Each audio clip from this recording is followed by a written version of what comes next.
Agar agar. Now, agar-agar, it is a polysaccharide with many commercial use. Agar-agar is in fact one of the most overutilized hydrocolloid used, and yeah, agar-agar was first accidentally discovered in Japan, and later on it was used extensively in the Southeast Asian cuisine. It was chemically analyzed by a French biochemist. Thereafter, it was used manifold in laboratory. It was first used as a microbiological media in Robert Koch's assistant's lab. Agar-agar, it is a heterogeneous mixture of two polysaccharides, agarose, agaropectin, and some small amount of ash. Agarose is the economically important part of agar, and agaropectin is discarded for use. It is discarded, and agar-agar is obtained from the cell wall of the rhodophyceae. It is semi-translucent and thermoreversible, which means that it has a property of thermal hysteresis. Means it will have a liquid consistency at high temperature, and at low temperature it will convert to a gel. This thermoreversibility is also dependent upon the species of agar and also the pH. Gelatium जो agar है, it has got much higher melting point and lower gelling point than the Gracilaria agar. This is due to the fact that methylation level is different in the side chain of the polysaccharide of these two varieties of agar. Also, this thermoreversibility is pH dependent. It is a gel mainly at a pH range of 5.4 to 5.7. However, we can also increase this range by addition of potassium hydroxide. The agar-agar is prone to syneresis, which means removal of water from gel. Very good example of syneresis is the gel in the air freshener in the car or home. After a certain period of time, we can observe that the volume of the gel has reduced. This shrinking is mainly due to the loss of water from the jelly, which is the process of syneresis. These are the agarophytes from which we commercially obtain agar. We know that it was accidentally discovered in Japan. One king was passing through an inn, so the innkeeper made huge amount of seaweed soup. As it was produced in excess, so he has to throw out some of the excess seaweed soup. Next morning, he found out that the seaweed soup that he has thrown away has gelled. This jellification property was later used in the Southeast Asian and other Asian cuisines. Till World War II, Japan was a leading producer of agar-agar. After, during the World War, there was a need of setting up new agar factory indigenously in various parts of the world, because the transportation and logistics were totally not that good during the time of war.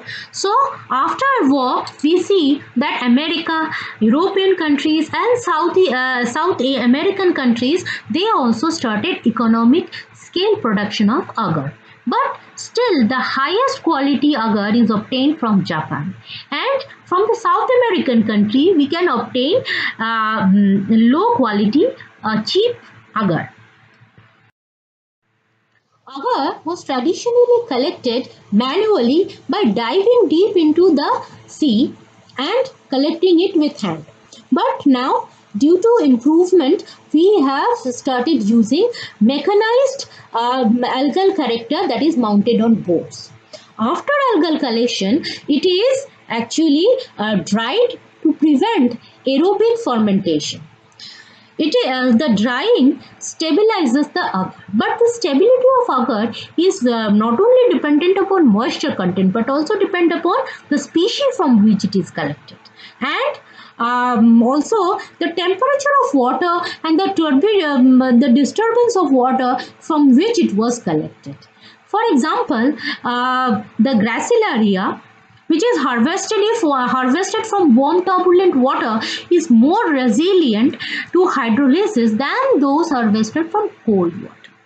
Also जो ग्रासिलेरिया वाला अगर है, it is less stable because it has an endogenous bacteria Bacillus cereus which is responsible for hydrolysis of the agar. So the stability, it depends upon three factors: moisture, the species from which it is harvested, and the temperature of water. After harvesting, we dry it and hydraulically press it to reduce the volume for easy transportation.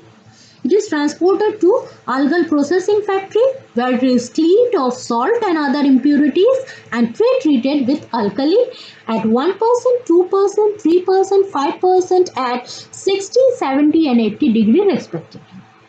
These agar, pre-treated agar, is then filtered and gelatinized.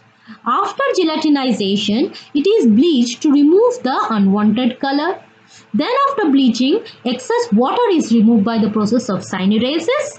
Then it is dried and if necessary, it is milled to get an agar powder.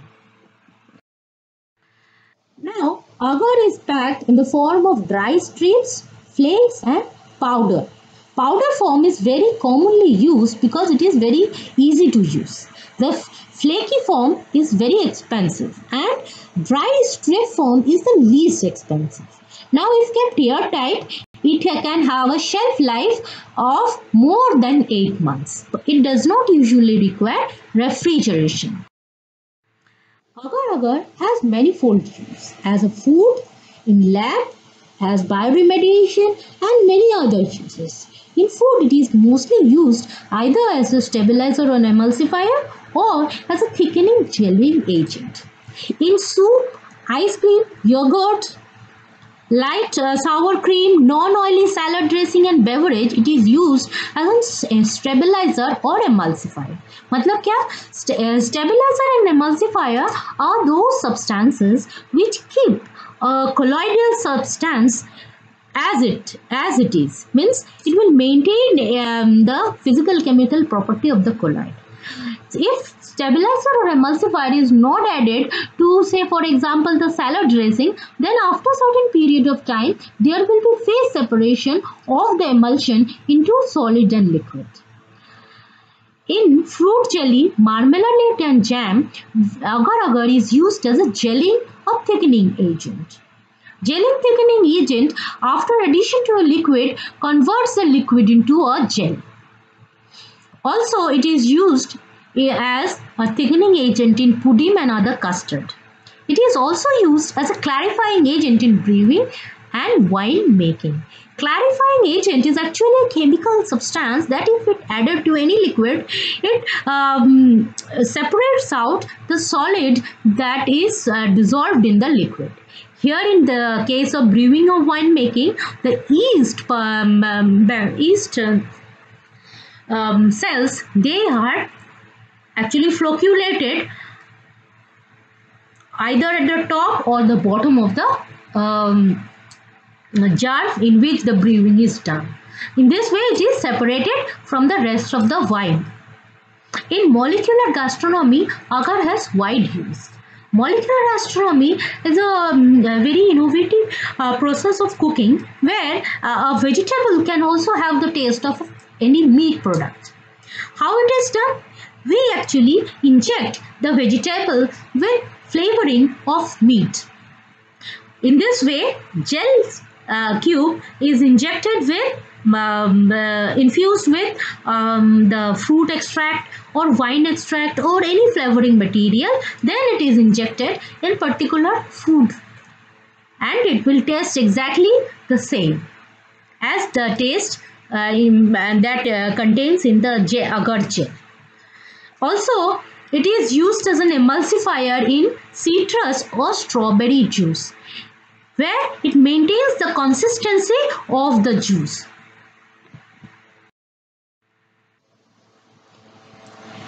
Agar-agar, it's a very good substitute for gelatin. As we know that gelatin is obtained from the bone of cow mostly.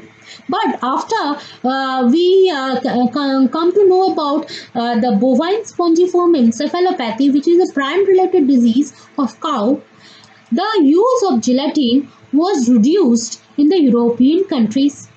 So agar started a very good substitute of gelatin,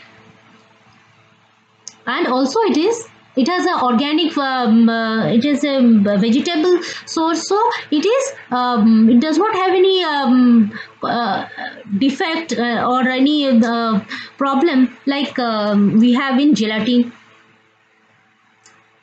It is also a good source of fiber and iceling for bakery industry, because we know that it is made up of polysaccharide. It's a very good source of fiber.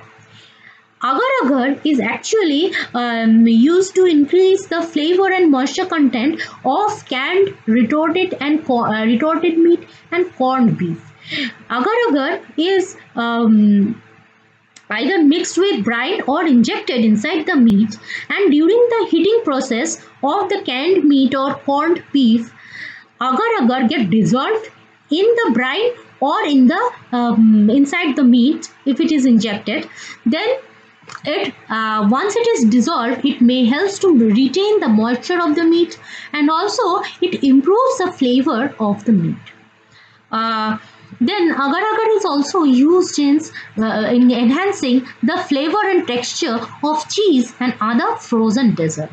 It is used as a dressing for salad. All the non-fatty or low-fat salad dressings, in order to keep the emulsion in proper consistency, it is used as an emulsifying agent, agar-agar. Agar-agar has many lab use also. It is in fact the most widely used culture media for microscopic work.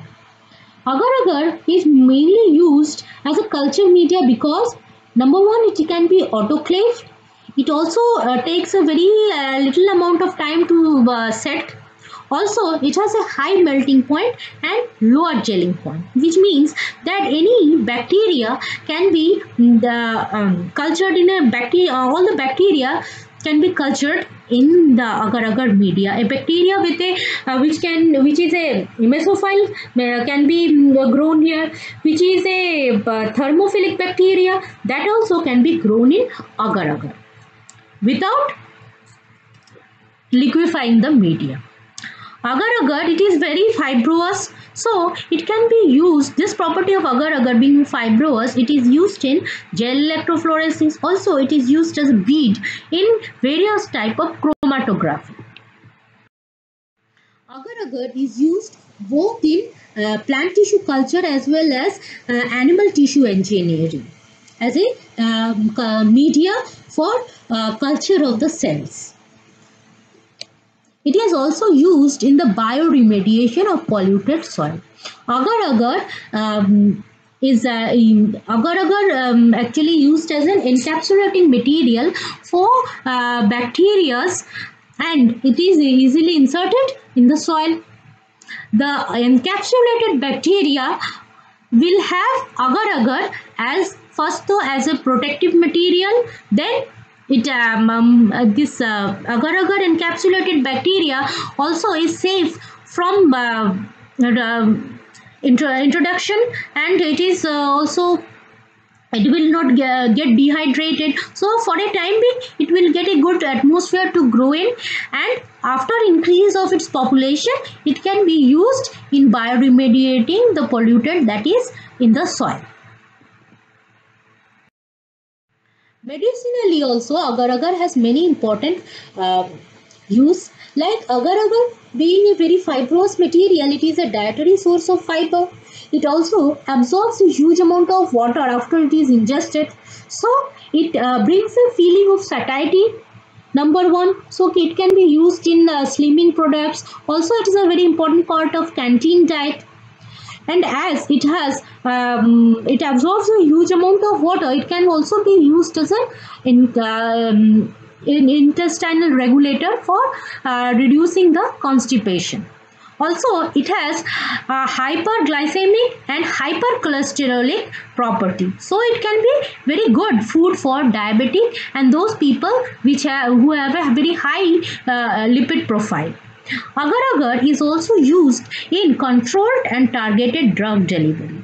Now, drug delivery can be done either through the digestive tract or through respiratory, or it can be applied on the skin or injected intravenously or intramuscularly. But controlled and targeted drug delivery is the most safest and specific of all these processes, because there will be controlled release of drug and also the targeted release of the drug to the specific organ where it is needed. Agar-agar, it is the medicine is mixed with agar-agar, and it is either used in the form of bandage or in the form of bead that is injected in the particular organ where the function is to be done. Also, agar-agar gel is a very good impression material in dentistry. Agar-agar, apart from being used as a food and microbiological or lab use, it or medicinal use, it has also commercial uses, like it is used in the sizing of paper and fabric. Now, sizing of paper, by sizing of paper, the paper has a much improved surface structure, so there will be less blotting and smooth writing on that type of paper. Sizing of fabric also improves the printability of fabric. Agar-agar is also a very good ingredient for modeling clay. It is also a very good substitute for fish or any other animal glue based product. It is very good biologically friendly packaging material after the ban of plastics in the European Union. It is also a very good soil improver. Apart from bioremediation, it also helps in absorbing a large amount of water and retaining that water. So, the frequency of irrigation is reduced. Also, as in course of time, when this agar-agar disintegrates, it acts as a fertilizer for the soil. Also, if it has, agar-agar is a very good chelator of metal. So, if there is a metal, heavy metals in the soil, it can be also chelated. Organic persistent pollutants can also be chelated in the same process. And with this, we come at the end of the video. Thank you for listening. If you like it, please share and subscribe the video. If you have any doubts or anything you want me to discuss more, then please write it in the comment section. These are my Facebook and Instagram connection. Thank you.